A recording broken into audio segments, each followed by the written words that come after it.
이혼 시 재산 분할 명목이라 하더라도 재산 분할 비율이 합리적이지 않으면 이를 그대로 인정하지 않습니다.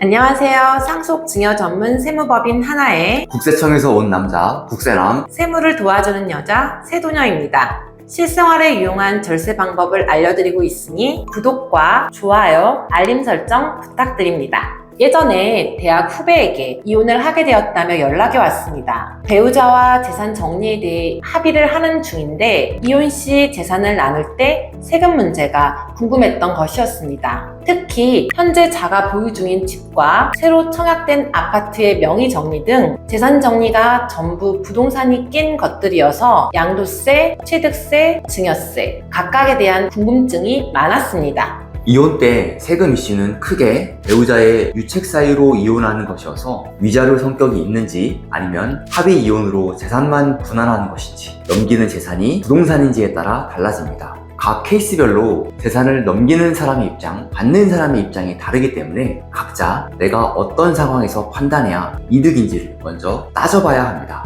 오늘은 이혼으로 인한 세금 이슈와 재산을 받는 쪽, 주는 쪽 입장에서 각각 설명하고 형식상 재산 분할을 이용한 증여세 회피를 법원에서 어떻게 판단하였는지 판례도 같이 설명드려볼까 합니다. 우선 재산을 받는 사람 입장에서는 재산을 받는 명분이 첫째, 위자료로 받는지, 둘째, 재산 분할로 받는 것인지, 셋째, 합의하에 이혼 전 증여로 받는 것인지에 따라 내용이 달라집니다. 첫 번째로 위자료는 증여세, 소득세 모두 과세 대상이 아닙니다.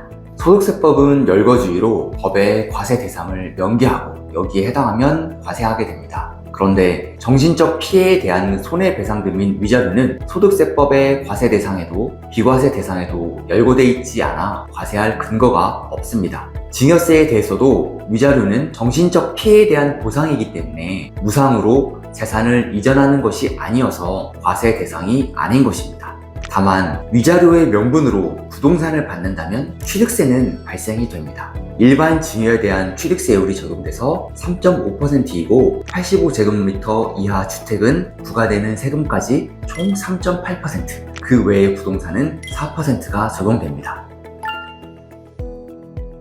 다음은 재산 분할로 받는 경우인데 재산 분할의 경우에도 증여세와 소득세는 없습니다. 재산 분할은 재산 형성 기여도에 따라 받는 것이므로 정당한 자신의 몫이기 때문에 무상으로 받는 것이 아니어서 증여세 대상이 아닙니다. 또한 새롭게 소득이 발생하는 것도 아니기 때문에 소득세 대상도 아닙니다. 다만 재산 분할을 부동산으로 받는 경우는 마찬가지로 취득세가 발생되는데 이 경우 취득세 특례세율 1.5%가 적용되어 취득세율이 위자료 대비 2% 낮기 때문에 유리하다고 생각될 수 있으나 차후 양도까지 감안하면 변수가 생깁니다.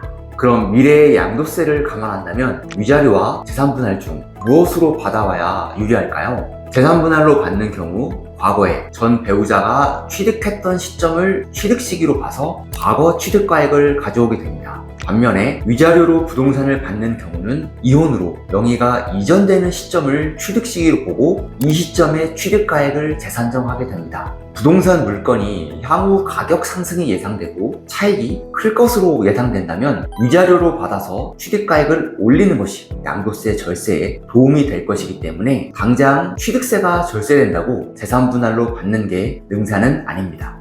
하지만 위자료로 받는 경우 취득가액을 올려 양도 차익은 줄일 수 있으나 취득 시기가 새로 카운팅 되기 때문에 2년 미만 단기 양도세율은 별도로 주의하셔야 합니다. 만약 부동산을 재산 분할로 받아와서 과거의 취득 시기를 인정받는다면 받자마자 양도해도 단기 양도 중과세는 피할 수 있으니 자기 상황에 맞는 경우의 수를 잘 판단하셔야겠습니다. 이혼 시 재산 분할 협의에 따라 취득한 주택의 취득 시기는 관련 예규를 화면에 띄워드리겠습니다. 정리해보면 재산 분할로 받는 경우 부동산의 취득 시기는 전 배우자의 취득 시기와 같고 취득가액도 전 배우자의 취득가액으로 봅니다. 위자료로 받는 경우 취득 시기는 나에게 소유권 이전되는 등기 접수일이고 취득가액은 받은 때 현재의 시가로 보게 됩니다. 마지막으로 합의하에 이혼 전 증여로 받는 경우입니다.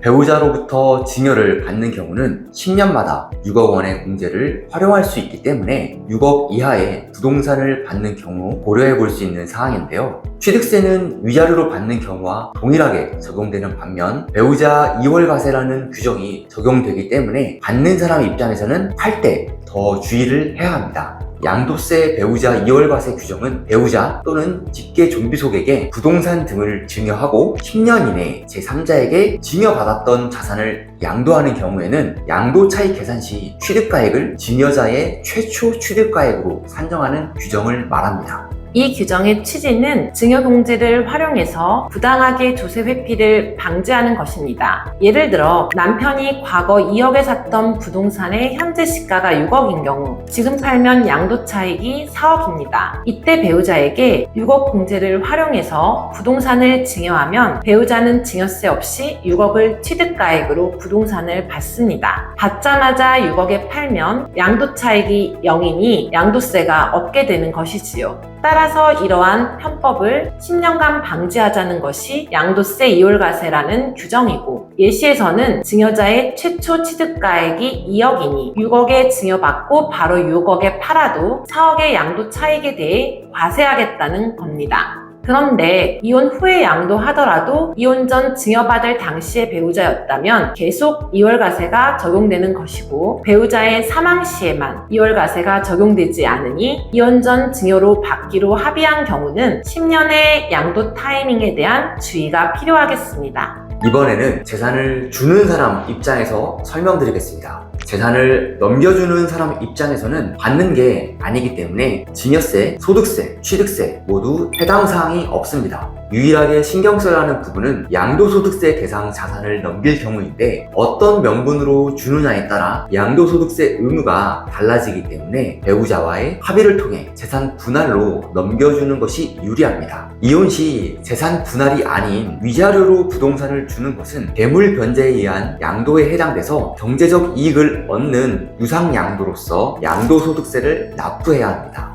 지금까지 이혼 때 3가지 방식으로 재산을 넘길 경우 세금 경우의 수를 설명드렸는데 화면의 표를 참고하시면 되겠습니다.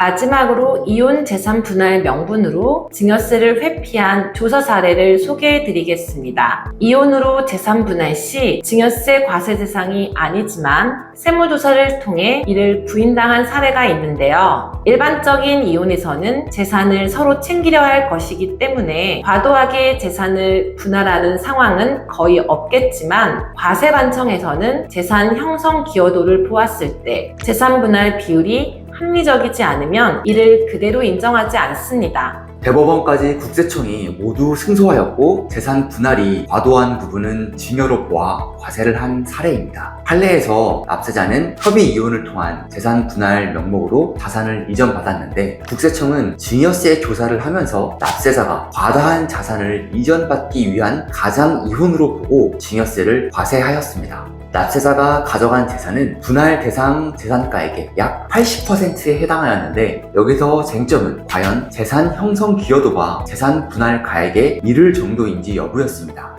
과세관청은 재산 분할 비율에 관한 서울가정법원 2014년 실물의 분석, 연구 결과 등을 토대로 납세자의 정당한 재산 분할 비율을 50%로 보았고 재산 분할 대상액을 확정한 다음 위자료 해당 부분에 대해서도 증여세 과세 대상에서 제외하고 나머지 재산가액에 대해서 증여세 과세 표준을 경정하였습니다. 판례의 시사점은 이혼 시 재산 분할 명목이라 하더라도 합리적이지 않은 과도한 재산 분할은 증여 대상으로 보니 체납징수 회피나 조세 회피 등의 목적이 수반된다면 이를 그대로 받아들이지 않는다는 것입니다.